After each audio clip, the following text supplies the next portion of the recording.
भोलानाथ जी भोरी सखी जी की एक बधाई है, वो अगर ठीक ढंग से उसको बोली जाए तो कम से कम 8 घंटे का समय चाहिए उस बधाई को बोलने। उसका पहला बोल है, बोले आबहु ललिता आज बधाई गाइए। श्री प्रिया जी बुला रही हैं ललितादिक सखियों को। एक बात प्रसंग और समझ लीजिए। देखिए, ये हितोत्सव जो है ना, महाप्रभु जी का जन्मोत्सव, ये 2 स्थलों पर मनता है। एक उत्सव मनता है आचार्य स्वरूप का, श्री हरिवंश महाप्रभु का, और एक उत्सव मनता है हित सजनी जी का, जो वृंदावन की नित्य निकुंज में श्री प्रिया जी मनाती हैं। प्रिया जी जगत में रसिक जन मनाते हैं और निकुंज में स्वयं प्रिया जी बुलाती हैं, संपूर्ण सखियों को निमंत्रण देती हैं, आबहु ललिता आज बधाई गाइए। हे ललिता, सारी सखियों को लेकर आ जाओ। क्या बात है? बोले आज यहाँ मिलकर बधाई गाएंगे। किस लिए बधाई गाओगी? बोले इसलिए बधाई गाएंगे, आज मेरी परम लड़की हित सजनी का मंगलमय प्राकट्य दिवस है। ये हरिवंश रूप में आज के दिन ही ये भूतल पर प्रकट हुई थी। मैं इसकी बधाई नहीं, मैं इसका जन्म नहीं मनाऊंगी। बोले ऐसे नहीं मनाऊंगी प्रिया रूप में। बोले तू ऐसा कर कि मुझको तारा रानी का श्रृंगार कर दे, प्रीतम को व्यास बना दे और फिर इसको व्यास के लाला को हमारे गोद में दे दे। कितना रमणीय। और यहाँ तो हम लोग रसिक जन सब मनाते ही हैं ये व्यास नंदन का जन्मोत्सव। लेकिन सेवक जी महाराज ने पूरा जन्मोत्सव का वर्णन मात्र 6 लाइन में कर दिया कि श्री भागवत जो सुख उच्चरी, तैसी विधि जो व्यास बिस्तरी, करी नंद जैसी होती। बोले भैया तुमने भागवत सुनी? बोले हाँ सुनी। तुमने भागवत में श्री कृष्ण जन्मोत्सव सुना? बोले सुना। भागवत में नंदोत्सव सुना? बोले हाँ सुना। नंदोत्सव में क्या? बोले कि खूब नंद जी के द्वार पर, यशोदा जी के द्वार पर सारे ब्रजवासियों ने मिलकर इतना उत्सव मचाया और सब उछल उछल कर नंद के आनंद भय जय कन्हैया लाल की ऐसा उच्चारण कर करके हर्ष में विभोर हो रहे थे। और वहां से लोगों ने खूब धन धान्य लुटाया जा रहा था। वो बस पात्र में अंतर पड़ा। वहां नंद बाबा यशोदा ने अपने नंद लाला का जन्मोत्सव मनाया। यहाँ पर व्यास के लाला का जन्मोत्सव कहाँ मना? बोले बादक ग्राम में। बादक ग्राम कहाँ है? बादक ग्राम में और गोकुल में कितना अंतर? बोले बीच में एक यमुना जी का अंतर है। इधर सामने ये बादक ग्राम और इधर सामने गोकुल और रावल। रूपलाल जी महाराज ने कहा गोकुल रावल सुथाम निकट बाद राजें।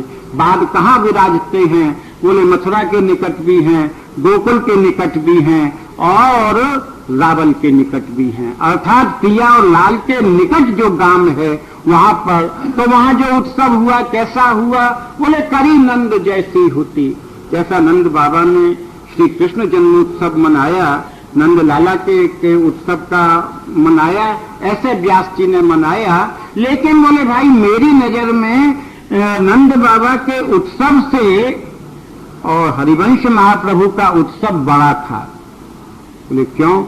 बोले नंद बाबा का और यशोदा जी के यहाँ लाल जी का उत्सव तो केवल इन्हीं के घर पर मना, लेकिन जब महाप्रभु जी का प्राकट्य हुआ तो इसका क्या परिणाम हुआ? बोले घर घर तोरण बंदन बार, घर घर प्रति चित्र ही दरबार, घर घर पंच शब्द बाजिए। बोले प्रत्येक बादक ग्राम के प्रत्येक घर में नृत्य गान होने लगा। प्रत्येक घर में बंदनवार, तोरण बंदनवार, तरह तरह के बेभीतियों पर तरह तरह के चित्र।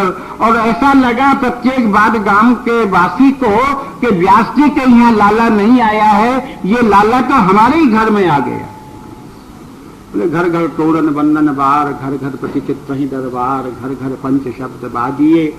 घर घर दान प्रतिग्रह हो, घर घर प्रति नृत्य सब को, घर घर मंगल गावहीं। प्रत्येक घर में जितने भी परिवार के लोग थे सब लोगों ने अपने भंडार खोल दिए, ले जाओ लुटो। देखिए प्रेम की उपासना में लुटाया जाता है। प्रेम की उपासना में लिया नहीं जाता, दिया जाता है। सब कुछ दे दिया जाता है जहां प्रेम होता है। और जहां व्यावसायिक बुद्धि होती है वहां लेने की बात होती है।